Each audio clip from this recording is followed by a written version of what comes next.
Selamat datang di video pembelajaran kami. Kami dari kelompok 2 akan membahas materi tentang gaya-gaya kepemimpinan.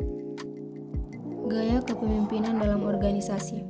Gaya kepemimpinan pada dasarnya mengandung pengertian sebagai suatu perwujudan tingkah laku dari seorang pemimpin yang menyangkut kemampuannya dalam memimpin. Gaya kepemimpinan merupakan gaya yang digunakan oleh seorang pemimpin untuk memimpin organisasi dengan menggunakan sumber daya yang ada dalam organisasi untuk mencapai tujuan organisasi. Gaya kepemimpinan merupakan perilaku atau cara yang dipilih dan dipergunakan pemimpin dalam mempengaruhi pikiran, perasaan, sikap, dan perilaku para anggota dan bawahannya. Nawawi menyatakan bahwa gaya kepemimpinan merupakan karakteristik seseorang untuk mempengaruhi orang lain atau organisasi, sehingga orang lain mau dan mampu bergerak serta meneladani sikap dan watak pribadinya ke arah pencapaian tujuan. Macam-macam gaya kepemimpinan. Menurut University of Iowa Studies yang dikutip Robbins dan Coulter pada tahun 2002, berdasarkan teori gaya kepemimpinan, ada beberapa jenis gaya memimpin yang bisa ditemui saat ini. Macam-macam gaya kepemimpinan ini memiliki nilai plus dan minusnya masing-masing, dan penerapannya harus disesuaikan dengan kondisi dan situasi yang ada. Gaya kepemimpinan yang sama belum tentu dapat menghasilkan output yang serupa apabila diterapkan pada tipe karyawan yang berbeda. Gaya kepemimpinan yang baik adalah gaya kepemimpinan yang dapat memberikan motivasi kerja pada bawahan. Ivankovic pada tahun 2001 mengatakan, seorang pemimpin harus menyatukan berbagai keahlian, pengalaman, kepribadian, dan motivasi. 1. Gaya kepemimpinan autokratis. Robbins dan Coulter dalam Hadi Prasetyo 2018 menyatakan bahwa gaya kepemimpinan autokratis mendeskripsikan pemimpin yang cenderung memusatkan kekuasaan kepada dirinya sendiri, mendikte bagaimana tugas harus diselesaikan, membuat keputusan secara sepihak, dan meminimalisasi partisipasi karyawan. Pemimpin menganggap organisasi sebagai milik pribadi, menganggap bawahan sebagai alat semata-mata, tidak mau menerima kritik, saran, dan pendapat. Adapun ciri-ciri gaya kepemimpinan autokratis. 1. Pemimpin kurang memperhatikan kebutuhan bawahan.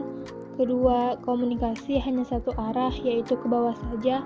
Pemimpin cenderung menjadi pribadi dalam pujian dan kecamannya terhadap setiap anggota, dan pemimpin mengambil jarak dari partisipasi kelompok aktif kecuali bila menunjukkan keahliannya.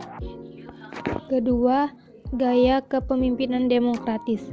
Gaya kepemimpinan demokratis pada umumnya berasumsi bahwa pendapat orang banyak lebih baik daripada pendapatnya sendiri, dan adanya partisipasi akan menimbulkan tanggung jawab bagi pelaksananya.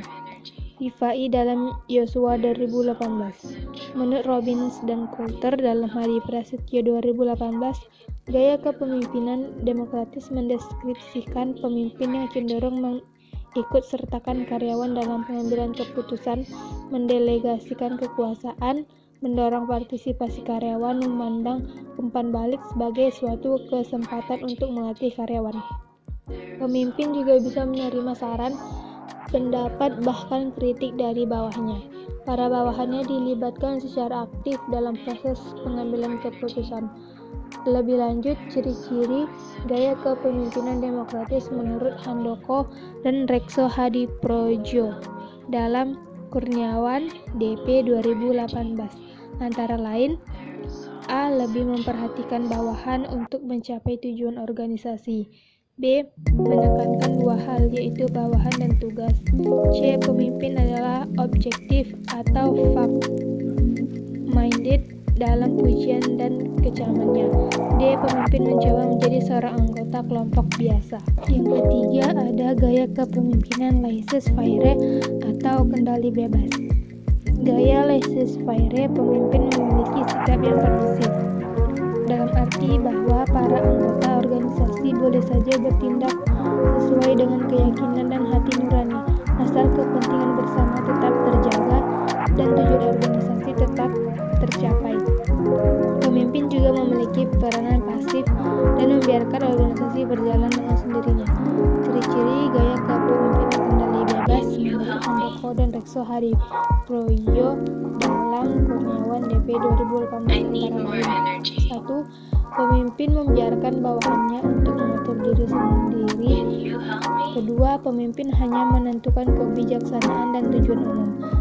Dan ketiga, bawahan dapat mengambil keputusan yang relevan untuk mencapai tujuan dalam segala hal yang mereka anggap cocok. 4. Gaya kepemimpinan transformasional. Gaya kepemimpinan transformasional menurut Yuki dalam Fanny Adistia Italiana 2013 menyatakan bahwa para pemimpin transformasional membuat para pengikut menjadi lebih menyadari kepentingan dan nilai dari pekerjaan dan membujuk pengikut atau tidak mendahulukan kepentingan diri sendiri demi organisasi. Pada gaya kepemimpinan ini memiliki kelebihan karena mampu mengarahkan anggotanya untuk melakukan perubahan ke arah yang lebih baik. Rahmadin dalam Fanny Adistia Italiana 2013 merumuskan 4 ciri yang dimiliki oleh seorang pemimpin sehingga memiliki kualitas transformasional. Antara lain, 1. Pemimpin tersebut memiliki karisma yang diakui oleh pengikutnya. 2. Pemimpin dapat memberikan inspirasi atau menjadi sumber inspirasi bagi anak buahnya. Yang ketiga, perilakunya dan perhatiannya terhadap anak buah yang sifatnya individual. D. Pemimpin dapat menstimulasi pemikiran atau ide-ide dari bawahannya. 5. Gaya kepemimpinan situasional. Dar dan Misra dalam Amir Mahmud et al. 2018 mengungkapkan inti dari teori situasional menggambarkan tipe yang digunakan oleh pemimpin tergantung pada faktor-faktor seperti pemimpin itu sendiri, pengikut, serta situasi. Dengan kata lain, seorang pemimpin harus mampu mengubah kepemimpinan secara cepat, tepat, dan akurat sesuai dengan kebutuhan situasi. Gaya kepemimpinan ini dapat diubah dengan cepat apabila kondisi pekerja yang dihadapi juga berubah. Penerapannya dapat dilakukan dengan 4 metode, yaitu memberitahu dan menunjukkan, melatih dan mengarahkan, mengikutsertakan karyawan dan memberikan dukungan, dan mendelegasikan dan mengawasi. 6. Gaya kepemimpinan karismatik. Gaya kepemimpinan karismatik merupakan tipe kepemimpinan yang menanamkan nilai-nilai ideologis dengan mengartikulasikan visi-visi organisasi dengan lebih baik. Nilai-nilai yang disampaikan tersebut kemudian mempengaruhi emosi anggota sehingga nilai-nilai tersebut diterapkan oleh para anggotanya. Pemimpin karismatik memiliki perilaku-perilaku berikut ini, yaitu A. Pemimpin karismatik memiliki perilaku yang percaya anggotanya. B. Pemimpin karismatik berperilaku yang lebih menekankan pada tujuan-tujuan ideologis yang berkaitan dengan tujuan bersama atau kelompok berdasarkan nilai-nilai, cita-cita, serta aspirasi anggotanya. Yang C. Pemimpin karismatik memiliki visi yang menarik mengenai gambaran masa depan organisasi sehingga anggota memiliki ikatan emosional dan lebih termotivasi. Yang D. Pemimpin karismatik memberikan contoh perilaku agar para anggotanya mengikutinya. Yang E. Pemimpin karismatik akan mengomunikasikan harapan-harapannya kepada anggota, dan pada saat yang bersamaan pemimpin juga akan memberikan kepercayaan kepada anggotanya.